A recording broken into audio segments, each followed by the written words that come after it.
Interwebs, hello. I think we're live. Hey, Just gotta double check.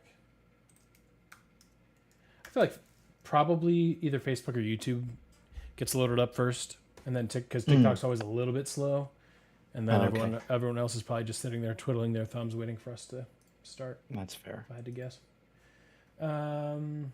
Okay, I think I'm good. Hello, everyone. Huh. All right, I will hit record. Yeah, we can roll if you're all set. I am. Awesome. Yeah, let me hit record. Check, check. Let me just make sure. Check, check. Hey! Yeah, that'll work. All right, sweet. Here we go. Welcome to the Fifth and Goal Sports Podcast. Now, here are your hosts, Aaron, Josh, and Johnny. Welcome to the show. Listeners, viewers, good to have you back. Johnny's dead, which is if you didn't know, that's our code phrase for when a co-host misses a show. But, and it's something we joke about. But, Josh, the problem is that Johnny is camping in the wilderness of the Michigan, like UP, Minnesota area. A bear could have actually killed him. The issue is, and thank you for bringing this up, there is a really big chance. He's obviously told us, hey, I'm going to be no contact because they don't put cell towers where he goes. Right. And we've told him repeatedly that this is a bad idea. We cannot risk having Johnny by himself, fending for himself. He played a lot of Assassin's Creed 3. He loved going through the open world and hunting all the animals, getting all the pelts. Mm-hmm. This is just like Michael Scott, Survivor Man. He thinks he can do this himself. And of course, Johnny, as we've established, is in fact the least outdoorsy of the three of us. Yeah, he just stays inside and doesn't do anything. Doesn't go to an African safari. Doesn't.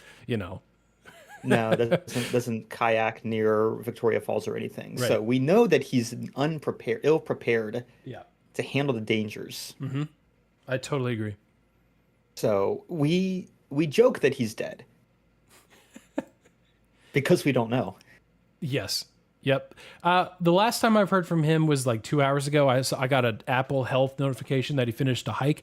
But the question is, did he finish the hike or did the hike finish him? There's no way to know. The bear could have eaten just his arm. True.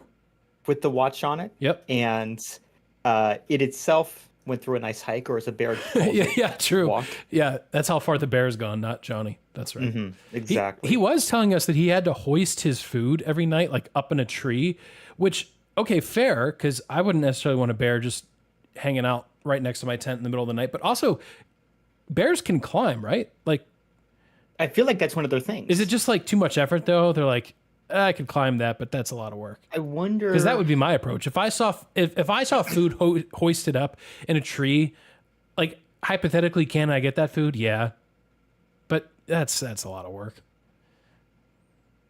I don't know. I just don't. I'm wondering if you can hoist the food. I don't know how this works. You know how like chandeliers are like kind of in the middle of like a room? Oh, and they're yeah. kind of suspended from like a series of wires. And I'm wondering if he basically made a chandelier of food right above him. That's a great mental image. So for the sake of this conversation, Josh, that's Perfect. exactly how it works. Which means the bear needs to not only climb up, but then like push off of the tree, grab midair, be able to maintain, and then make a nice landing. Yeah. Which feels like a lot for a bear. It does. I don't know bears. I don't either. But it feels like a lot. Yeah. Also, I know bears hibernate. Somehow this is bear podcast today. You're welcome. That's what happens when Johnny's not here to actually give us the actual answer. Bears hibernate in the winter. And I know the reason is probably food, but that seems so dumb. Right now, I'm dying of heat stroke. I'd hibernate in the summer. Wake me up in the fall. Mostly because that's when college football season is. But exactly. What are we supposed to do now? Yeah. Other than preview college football. Yeah, post July 4th, I will take not quite 2 months, because then that means I miss like week 0 and week 1, but like a month and a half. just done. I'll catch up on sleep, and then I won't need to sleep at all during college football. I will. Well, I was going to say I'll stay up for all the late games. I do that already, so that wouldn't change anything. But we're in the season right now, and thank you for bringing this up, Aaron. You know how post like New Year's Day, winter just becomes insufferable, and you're like, what? Now we're waiting for St. Patrick's Day? I'm not Irish. I was about to say, that's the one you're waiting for? Like, is that it? Like, what am I supposed to be doing? I'm waiting for College World Series. So, like, March Madness. Yeah. The real holiday. There you go. But that's really... And then that gets us through pretty much June, early July. And now we're in that season where it's like, I guess I'll go watch the A's at the Rangers. Right. Cool. Yep. It's fun. Glad. Now what? Yep. Apparently the now what is that my Discord just completely crashed. So fun. I lost the entire screen. Let me see if I can reboot here. I might disappear from chat, Josh. 1 second. Okay. Sorry, YouTube. That was weird. Well, I say YouTube. Hello, Facebook and TikTok. All right, we're back. All right, we're back.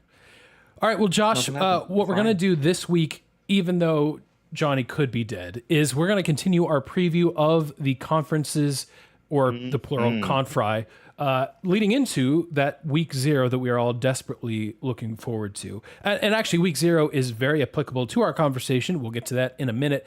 The reason why is because we are talking about the Big 12. And luckily for us, Josh, you're in ACC country. You're also in Big 12 country. You're also in SEC country. You're about to be in Sun Belt territory. So you've really got us covered down there. Like, thank you for moving to where you did. Prime location. You're very welcome. Yep. You're very welcome. I pass by the Big 12 headquarters every now and then. Do you give a little wave? How they doing over there? Smaller than you would think. Not very impressive, TBH. You have to know. It's like an Easter egg almost. I'm like, you're driving on. I think you drive on. Was it 122? Sure. I've only lived here 5 years. I don't know.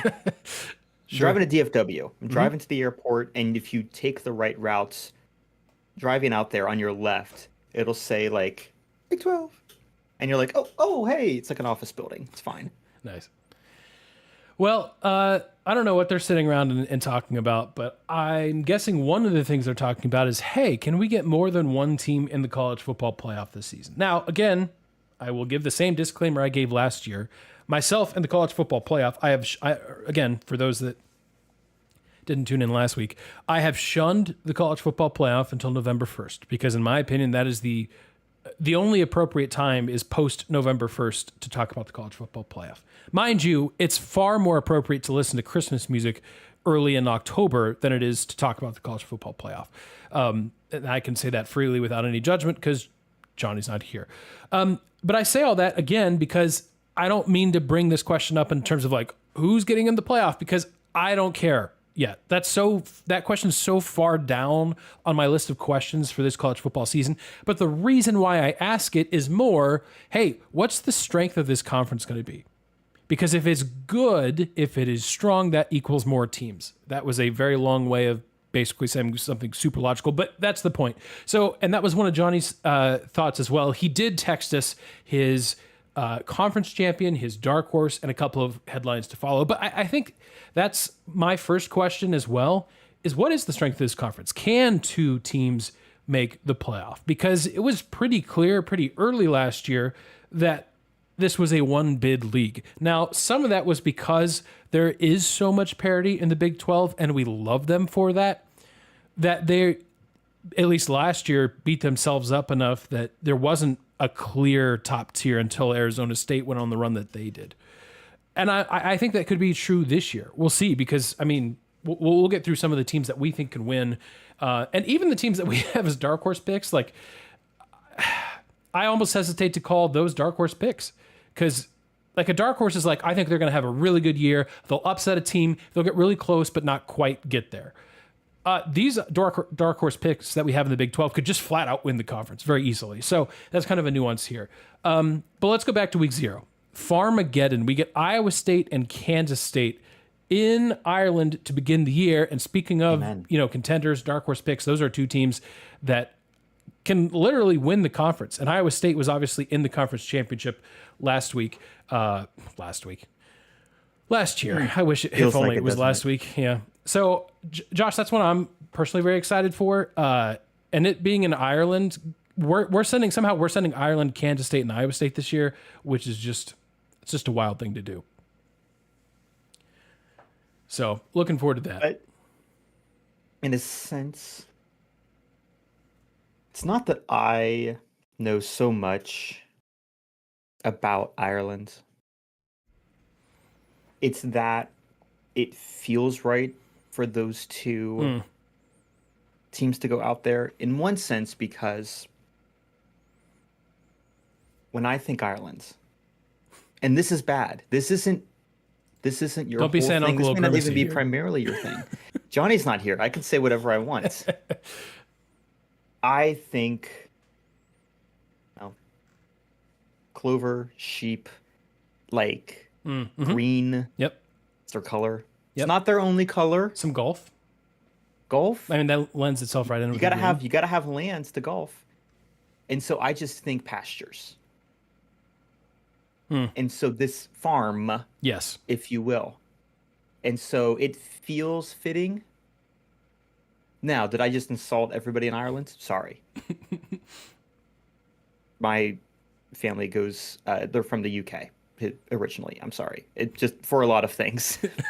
But in this case, specifically, real bang up jobs. Sorry. But in this case, it feels really fitting. Mm-hmm. Yeah. Well, sorry, this is a complete side tangent. I agree that week 0, that Farmageddon, that might be the best game that we've put in Ireland in quite some time. And I realized that the Florida State Georgia Tech game was last year that came down to a field goal and ended up kind of starting the tailspin for Florida State. So we'll talk about that more. Like, I'm not going to dive into the X's and O's on that one because we've got plenty of time for that, and we will dedicate probably half a show to that in the middle of August. I didn't have this written in our show notes because I'm just stumbling upon this. This is breaking as of like 4 hours ago. Ross Dellinger I believe he works for On3. He's reporting that Memphis made a $200 million offer to join the Big 12, which is crazy. Whoa. Folks, if you're wondering, how does Memphis have $200 million to pay to get into a conference? The answer is mostly FedEx. So, and I'm not even being sarcastic. Like, their NIL fund is driven by FedEx. They are spending the most on their roster of any Group of 5 team this year. Their transfer portal was the top portal class of the Group of 5. They are the only team in their conference to recruit a 4-star player to their campus. So this is not a Memphis podcast. The time will come when we probably talk about that conference a little bit more. But I just had to throw that in there. So that's wild. Hey, take that, Phil Knight. Take that, Oregon. Yeah, that's right. Memphis is knocking on your NIL door. Yeah. Yeah, they are. I've got them winning the American. We'll see if that comes true, but it's hard to argue with the kind of roster they're going to be able to put together. So, can they play defense? Can they replace their all-time best quarterback ever? That we'll see. But Memphis did beat Florida State, going full circle of Ireland. And anyways, okay, I'll get us back on track. Josh, another thing I'm interested in is, what does Colorado look like this year? Because again, we are post-Shadur, we are post-Travis Hunter. What does that team look like without those two? Because it was... Now, they played much, much better last year. They got on a little bit of a roll. But you take those two players away, and all of a sudden, woo, what do you have there? It felt like, and this goes back to what we were talking about on the show before they got their stride in. Mm-hmm. We had reports of violence in the locker room. We had reports of my laptop camera said, "Hey, use your hands to turn on and off the camera." And I'm like, please don't. I need you to do the opposite of that. Thank you. No, thank you, Discord.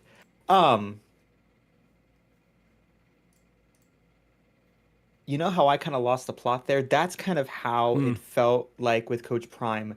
It didn't feel like he had full control of the locker room at times. We saw the reports And again, that was early in the season. They settled things in, but I think this is going to be the real test. He's been there. This will be his third season start. This is going to be it's not a make it or break it. You got to give these guys a few years. We're gonna talk about that in a sec. But like, there is not a ton that I'm confident in. Yeah. I don't think they're gonna go Florida State levels of bad. They are 100% slumping. I see them going a nice 500. Yeah. And I think that's okay. Like, as much as we've talked, and there's been a lot of news, like you're bringing up, that's all stuff that's been reported. It's not just us making up stuff. That's all stuff that's been reported about Colorado. At the end of the day, Colorado in Deion's first 2 years goes 4-8, and then like 9-3. So he's rebuilding it. It's just a question of, okay, is this a full-on rebuild, or are they going to take a significant step back? Like missing a bowl game would really maybe raise some flags. Mostly because of the style in which they have been filling that roster. Yeah. And he's allowed to, obviously he can do whatever he thinks is best to create a competitive roster, but they've been so transfer portal heavy that if it doesn't go well this year, if they do go like 4-8, is there an obvious next step in 2026 to get a lot better? Because it's not like you have, and I'd have to dive into the numbers. Maybe I'm just speaking totally incorrectly here, but you don't necessarily have all of the freshmen that other programs would start with year one and slowly building them up. It's just been kind of wave after wave of transfers. And on the other side too, we've seen that be really successful for teams like Florida State. We bring them up again, partly ironically because if they do have another terrible season, I think Deion's probably on their short list of coaches they would call. You have that connection there at Florida State, but that's a whole different thing.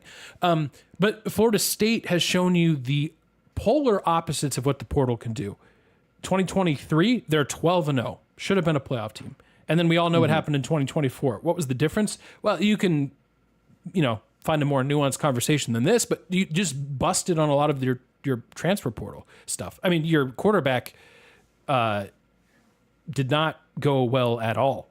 And there were other issues, and you lost a lot to the draft. I get all that. But what I'm basically saying, I'm saying in a very long-winded way, is that the portal is so volatile that if you are not blending it with good recruiting, I struggle to see how you keep any sort of consistency in your program. And that's not just a Colorado thing. I'm looking at like Ole Miss. I'm looking at Miami doesn't even fit in this category really because they're recruiting like top 10 classes every year. And while they have some big name portal signings like Carson Beck, we talked about that a little bit last week, their recruiting class is top 15. So I don't know. That's another fascinating one. Speaking of transfers, by the way, Rich Rod's back at West Virginia, which I love because that's like an era that is near and dear to our hearts. I think I'll have to look at the numbers, but I'm almost positive he has over 60 transfers coming into West Virginia this year. Yeah. So that's kind of the other experiment too. Like that's a very Deion-esque type of rebuild where who knows? I mean, I don't think West Virginia is going to be all that good this year. I think it's going to take a couple years, but that is wild. Yeah. One other thing I've got as a conference headline. Last year, we had the ultimate Cinderella in the Big 12 because Arizona State was picked 15th in the preseason poll, and they obviously went on to win the conference. So by that same standard, West Virginia, congratulations. You actually are winning the Big 12. Yes. So congrats. Actually, I don't know if that poll's out, but they're like, that's where they're at in the odds. So Rich Rod. Oh, no. 11 so here's 1. the thing. I was going to look and see what the numbers were.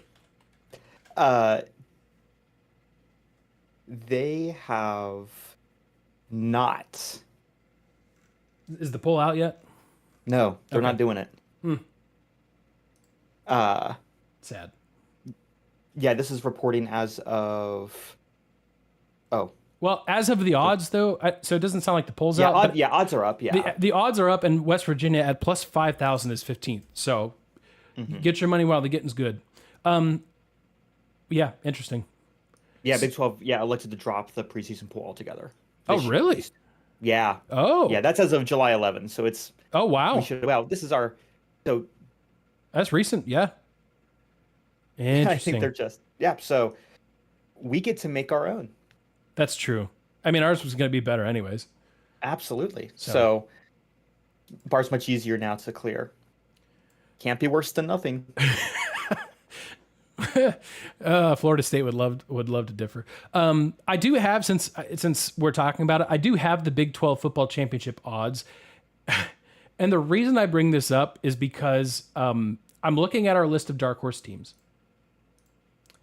And our dark horse picks are far more likely, based on the odds, to win a championship than our actual conference championship picks. So maybe we need to flip these lists. So I had Utah as my dark horse team.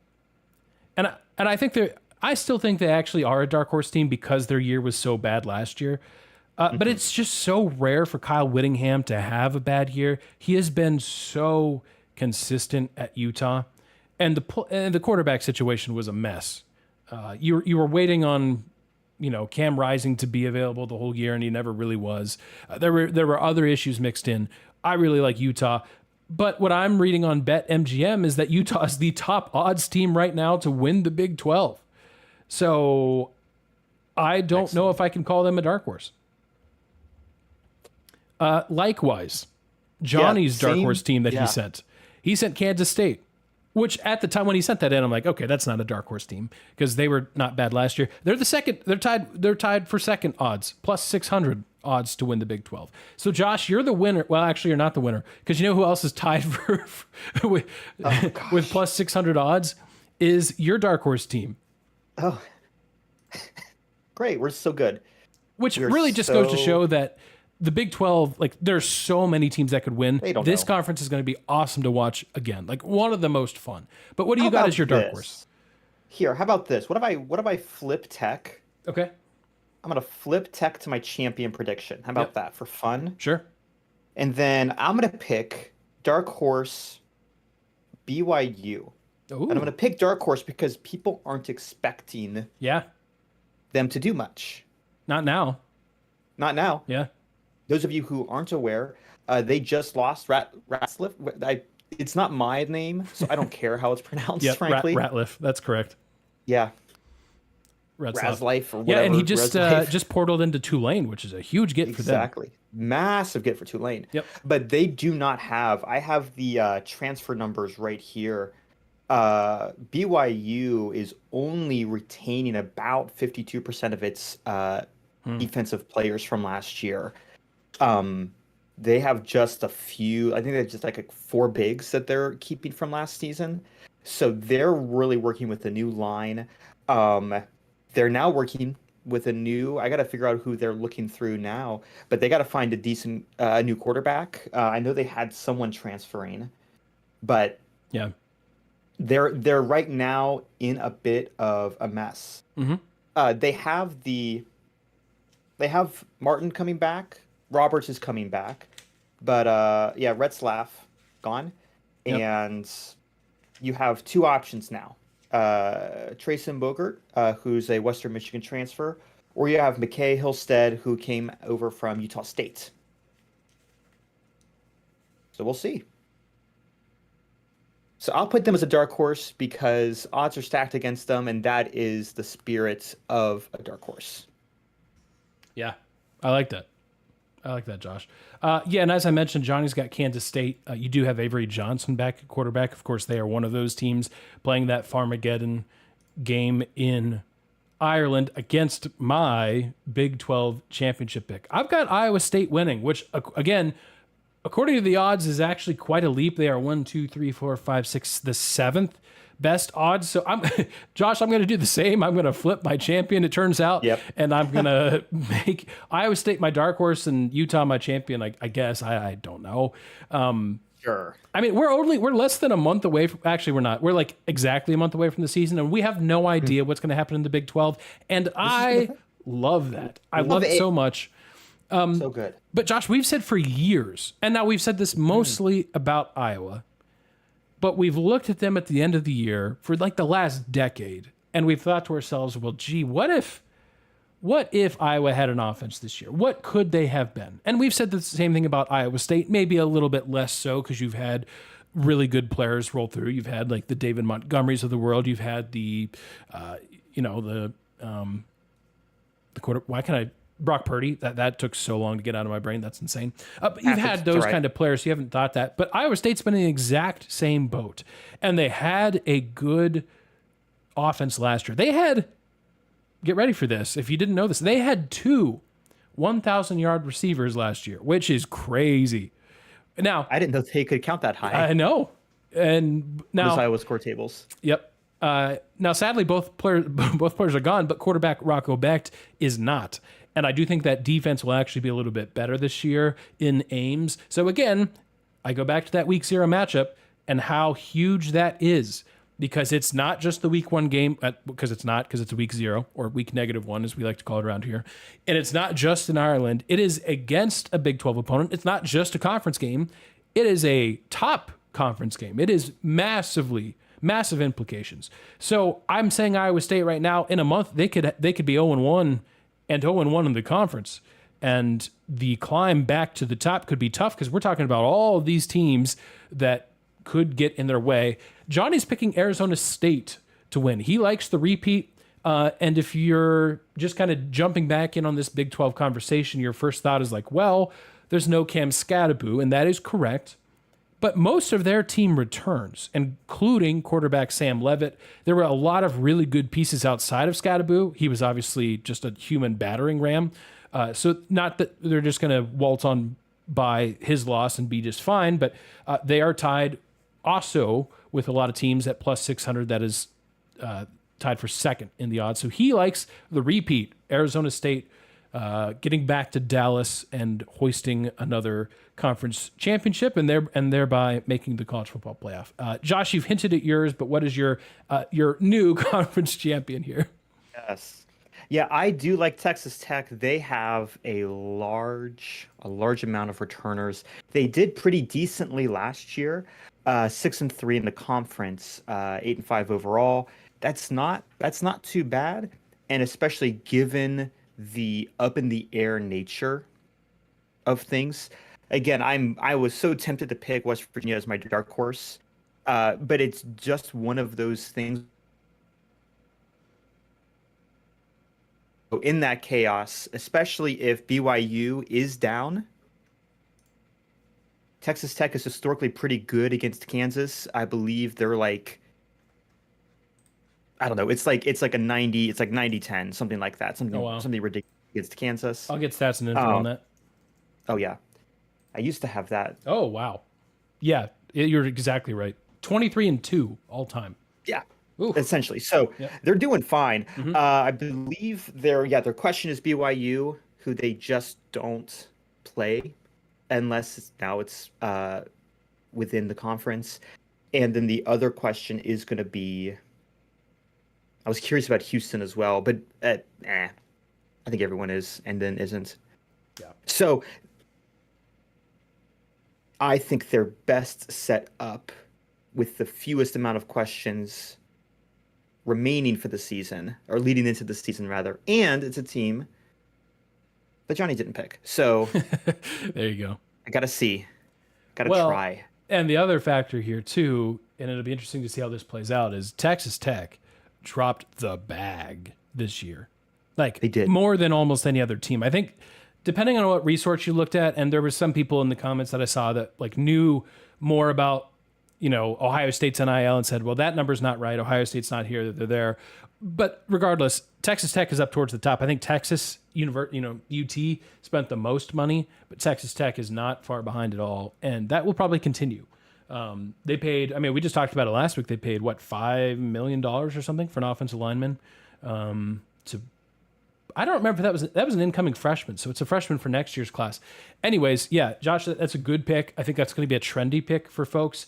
As long as they were one of the best offenses last year, almost 38 points a game. The problem is they gave up 35. So if you can fix the defense even just a little bit, don't have to have an elite defense.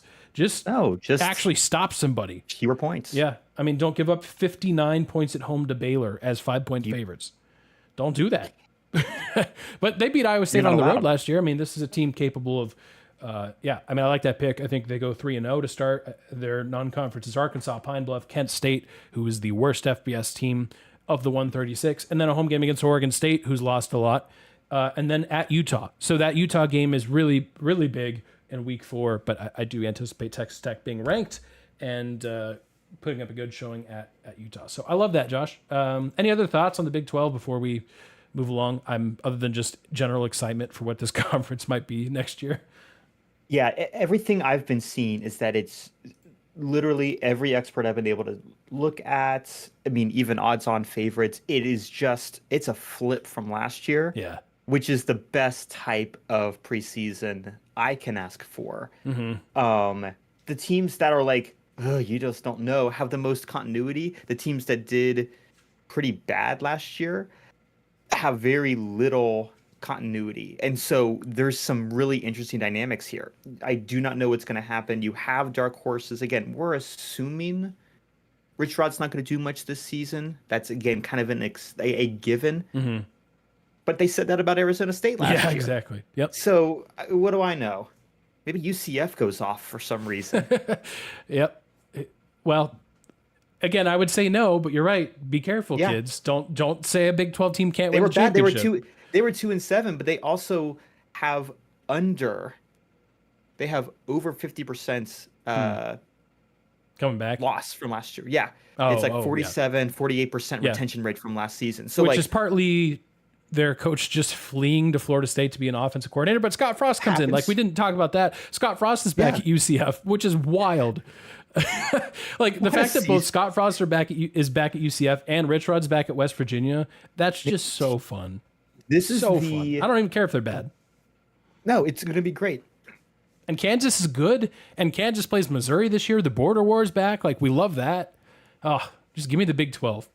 This is the universe's apology for having the expanded playoffs and the loss of regional conferences. That's true. SEC, shut up. This is your fault. Yep. No disagreements here.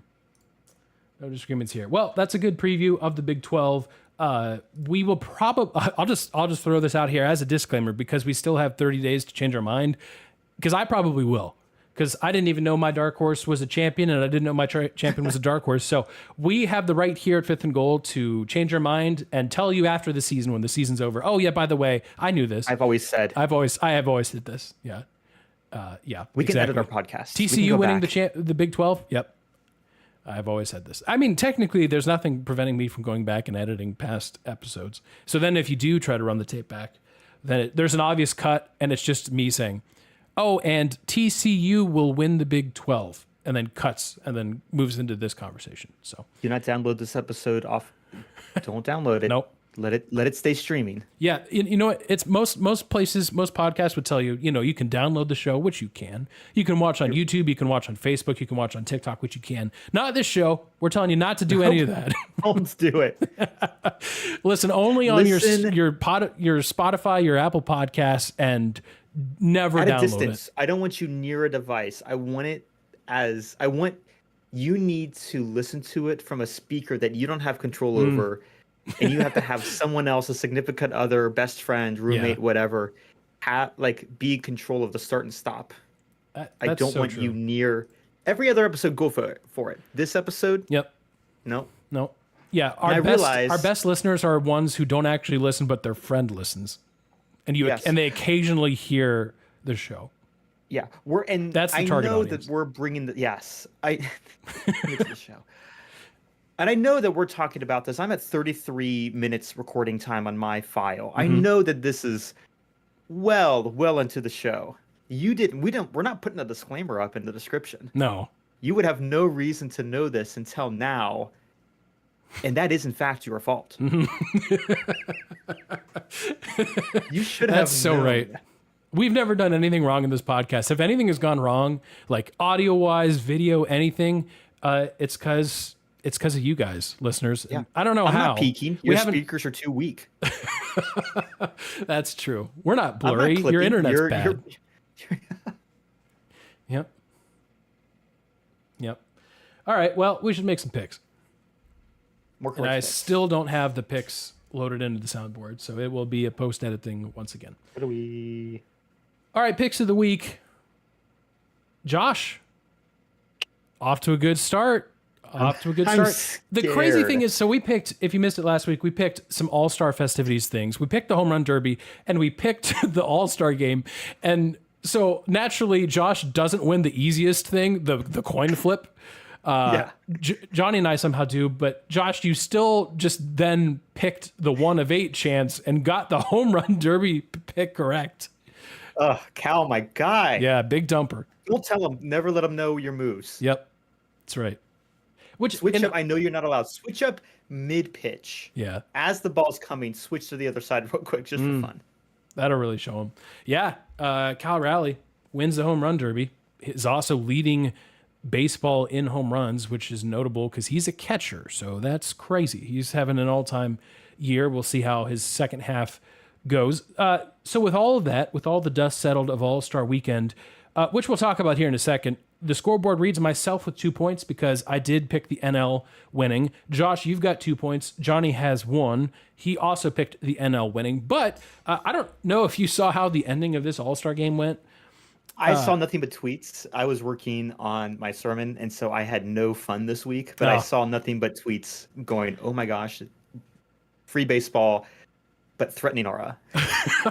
Yeah. I think a lot of the people I saw online were just the chronically online people. They're like, this is such a dumb way to end a baseball game. Yeah, it's a dumb way to end a regular season baseball game. This is the All-Star game. What do you want, a tie? That's not happening. I thought the swing off was great. It put a ton of pressure. Now, the biggest criticism, and I will grant you this, is that the folks that started the All-Star game then were eventually substituted out because that's how it works. You get everyone some playing time. They left the building once they were done playing, which I get. It's kind of a routine thing. Like, that's not an unusual thing for the All-Star game.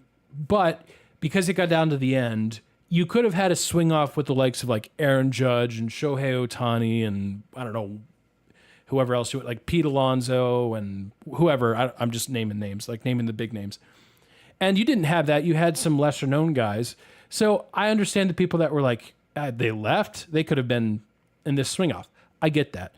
Alternatively, it gives maybe some of the lesser known players like Brent Rooker on the Athletics a chance to really shine. And Kyle Schwarber was incredible. 3 home runs and 3 swings. But it puts so much pressure on the players. But at the same time, both benches were just eating it up. Like, it was kind of the closest thing, in my opinion, that Major League Baseball's had to like the Shaq camcorder during the dunk contest. It kind of gave that vibe. Now, and I know you have the regular home run derby. That's where that stuff happens. But I thought it was awesome. And because there's no stakes in it, like the National League is not getting a home field advantage in the World Series simply by winning the All-Star game, I thought it was really cool. I loved it. I watched the whole thing. It was great. The NL blew a 6-0 lead just to win in a swing off. I thought it was pretty great. So that might be it's cinematic. I thought it was great. I don't know. Might be a hot take. I might be in the minority on that, but so we're moving from that to the hot take. Sports are good, and you should be able to see more of them. Amen. How dare you? That's a whole rant we could go down, but we'll pull it back. Chicago versus Chicago in baseball this weekend. The Cubs traveled to the south side. I paused there and had to remember which team was in which spot. But the Cubs are the north side and the White Sox are the south side. We are going to pick which team wins which number of games. Johnny feeling very confident that the Cubs just clean up the White Sox 3-0. Series sweep Cubs. The White Sox have been playing slightly better. And I mean, that is relatively speaking for the White Sox. Yeah. But they've been playing slightly better. And I think they win 1 of these 3 games. So give me Cubs win 2-1. Josh, what say you? It's really, really hard to go against the Pope's team. These games are, again, like you said, on the south side at the park that for some reason had a confusing name. Yeah, it's just Rate Field. Don't don't like that. It's not bad. I just don't. No, it doesn't sit right. Hey, don't look now. The White Sox have a 3-game win streak, by the way. Oh crap! So now that I'm going to pick them to take the series 2-1, it's going to end Friday. Yeah, Friday the 25th. They're going to lose, like, I don't know. Even their batters are going to get Tommy Johns. I don't even know. Something's going to happen. Yeah, that's unfortunate, but it's probably going to be their fault. I don't think you're supposed to swing a bat that way. But I've seen nothing but pictures of the Pope with like White Sox memorabilia. Wow. Yep. Nailed it. Got it in one. Got it in one. Yeah. Yep. Well done. On the baseball note, I'm not going to say anything yet. That's all right. On that baseball note, I will say I'm wearing a red shirt. I've obviously got my Joey Votto jersey hanging up in the back. Perhaps to my own discomfort, the Reds aren't out of it. They're only 2.5 games. Now they're losing horribly to the Nationals right now, but they are not out of the wild card. Yeah. They beat the New York Mets in a series, their first series post All-Star break in New York. They are 2.5 games out of the wild card. Now, granted, the Milwaukee Brewers are technically in the wild card. Is that right? Am I tripping? I don't know. Who knows what's happening? Yeah, they are. Technically, the Milwaukee Brewers or the Chicago Cubs are in the wild card because they're both tied for first. But they're tied for first, and they're maybe tied for first with the best record in baseball right now. So do with that what you will. But Tigers are the only team that's doing better than them. Okay. Tigers have 1 game up on both Brewers and Cubs. Gotcha. And the Reds, partially because both of those teams, the Cubs and Brewers, are in their division, the Reds play the second toughest schedule of any of the 30 teams the rest of the way. So we'll see. Will the front office do anything to help Cincinnati? Usually the answer is no. They typically actively work against them. So I don't have high hopes, but I just thought because it's July 21st and the Reds aren't dead, I felt like I should give them a shot. Just let them know. Yeah.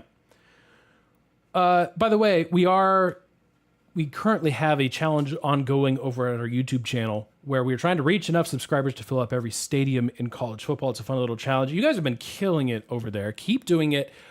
There's a chance that we hit enough subscribers to fill, again, hypothetically, Fifth Third Stadium at Kennesaw State before the college football season kicks off. That would be pretty nuts. Oh. So if you are not subscribed over there, buy it out and do a live show. That's right. Yeah, we'll bring you all along with us. Hope you all like Kennesaw, Georgia. Why wouldn't you? Why wouldn't you? Yeah. And if you have bad things to say about Kennesaw, unsubscribe, but make sure you take your sibling's phone or your mom's. Actually, do that anyways. Take your sibling's phone and subscribe to our YouTube channel for us. Your mom, your dad, grandparents, whoever, coworkers, doesn't matter. Yeah. And you know what? It'll be the best thing you've done for them in probably a long time because they'll suddenly see sports content on their phone. And if they hate sports, then that's unfortunate for them. But guess what? That's why I'm here, to give them little jokes to make them feel a little bit better about them not knowing any stats. Mm-hmm. So it's not the end of the show. Not knowing how to pronounce memorabilia. Hey, notice bad. How I just said it no, I slurred it real quick because I don't have full confidence in it. Memorabilia. Not bad. I don't know why I went so many B's in that. I'm really in a B mood. Please hit the next. Please go to the next segment. I beg of you. Go. Hit the button. All right, it's what we're following. Johnny really holds the show together more than we probably give him credit for. I'll start, Josh, because mine's kind of not that exciting. But we're doing a lot of college football stuff behind the scenes right now. I'm excited to share what that looks like with all of you when the time comes. But recently I've been working on some stuff for the American Athletic Conference, or so it was prior to today. The American Conference, as they are now called, has done a bit of rebranding. They're no longer the American Athletic Conference. They are just the American Conference. So their acronym of AAC, not to be confused with ACC, is just now AC. That made perfect sense to everyone. Yay. Not confusing at all. I actually don't know if that's their acronym or not, or if they just want to be called the American. But at some level, on some graphics, I am going to have to abbreviate your conference. So I'm assuming AC is the preferred abbreviation. I don't know, but happy birthday, happy first 0th birthday, happy birthday, American Conference. I don't know what's happening. I had to tell my grandmother about the American Conference yesterday. Oh, she was asking about the podcast. Oh, nice. Very sweet of her to ask. And I was like, yeah, we're doing this. And, I'm obviously the representative for the both coasts. And the American as well. You've got some. And now the North American. Texas. Yep. And I had mentioned something about a team maybe moving to the American. And she went, well, they're all American. I'm like, no, it's the conference. She's so right for so right for that. No, absolutely. Her reaction was like, what? And I'm like, you're correct. Yeah. We're all in America. Mm-hmm. Which I will say, to their credit, these other conferences that are like the Atlantic Coast with teams on the Pacific Coast and the Sun Belt with teams, at the very least, Kentucky, they're not wrong. Yeah, exactly. It's not like they're adopting some rural college out of Saskatchewan or something. Right. Yeah. Right. If Madrid State comes to even town, then, that would still exactly. I mean, at the very least, it'd still be American. Mm-hmm. Yeah. When Rome, just not when United Rome States Tech American. decides, when Rome Tech offers $200 million to join the American, that's really when the existential crisis hits.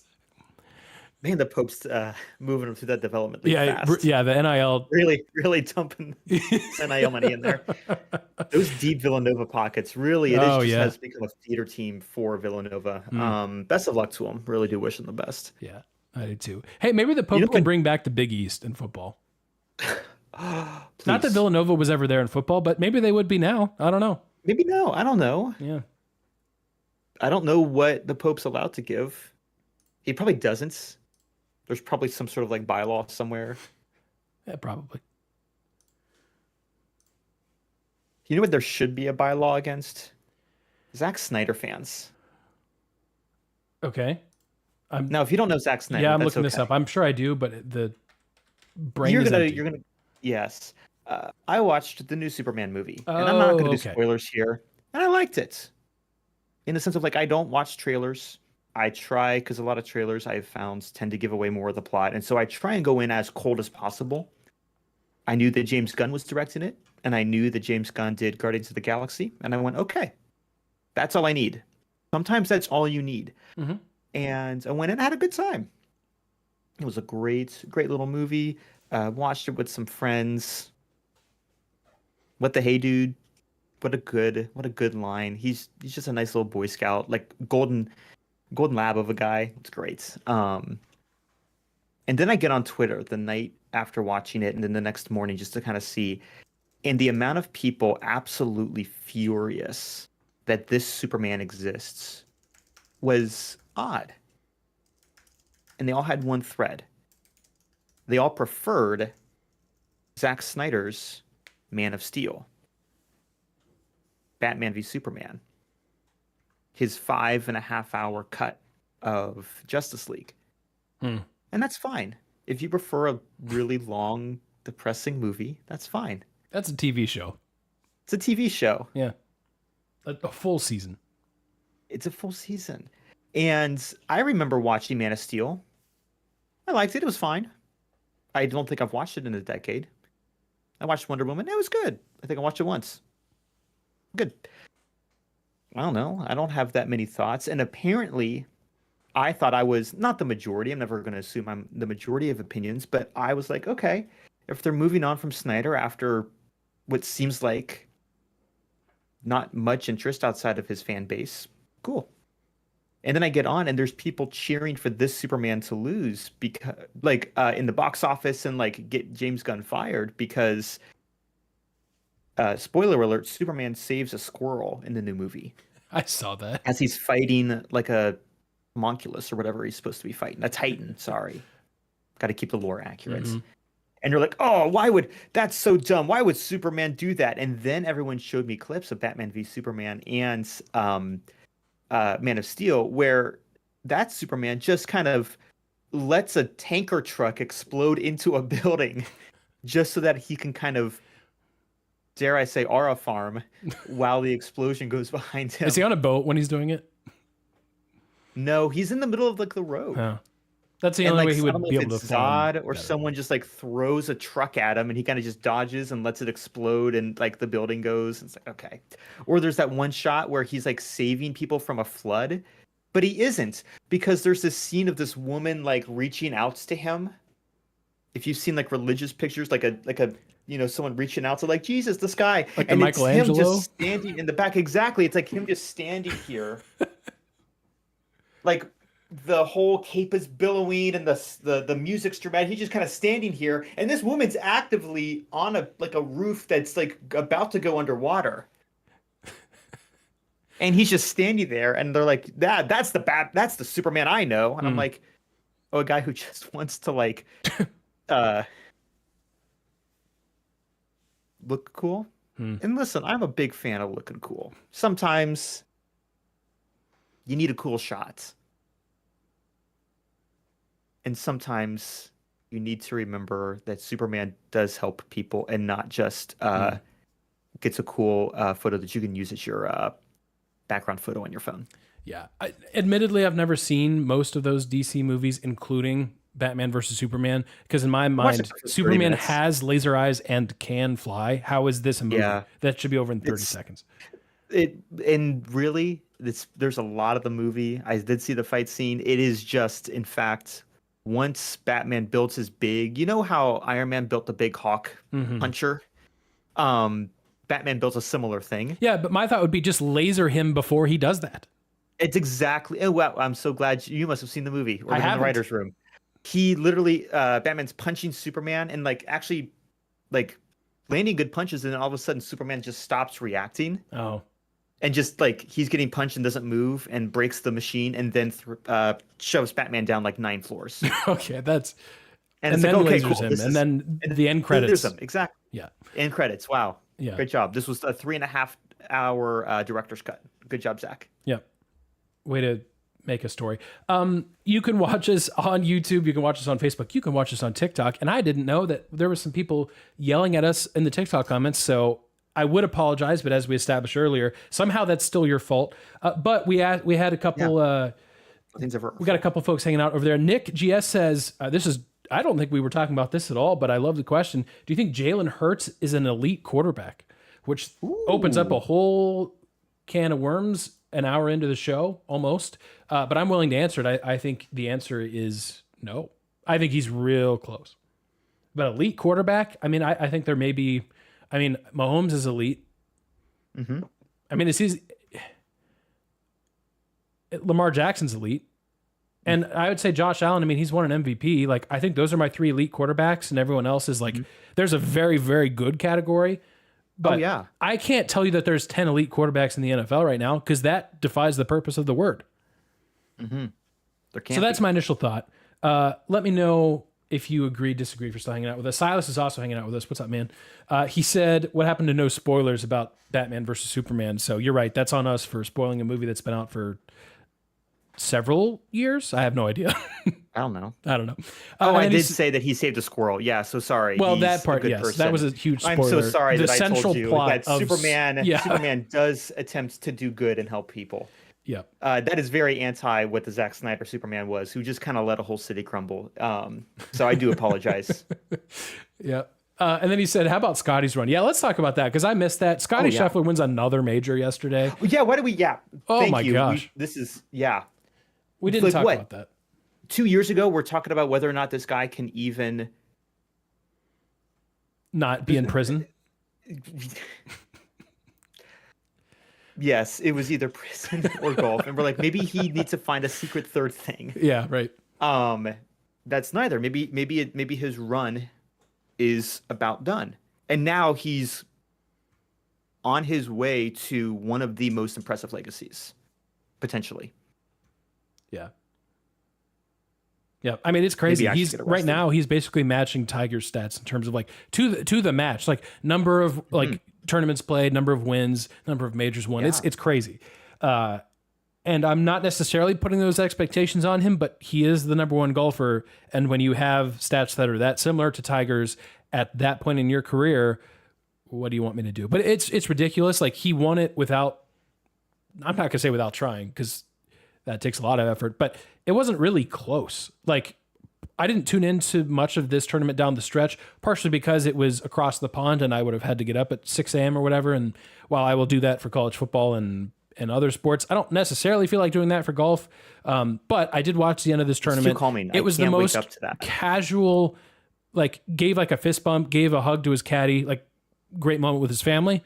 And then it was kind of move on to the next tournament. And his perspective on all this has been really unique, but really refreshing at the same time. Like, saying, and this is coming from the number one person in golf. Like, it's very opposite Tiger, which I'm not saying Tiger was wrong for his, like, the way he carried himself, not at all. Just two very different styles. Scotty's just the most down to earth. Like, he loves that he's winning tournaments, but he's like, this is literally not the most important thing to me.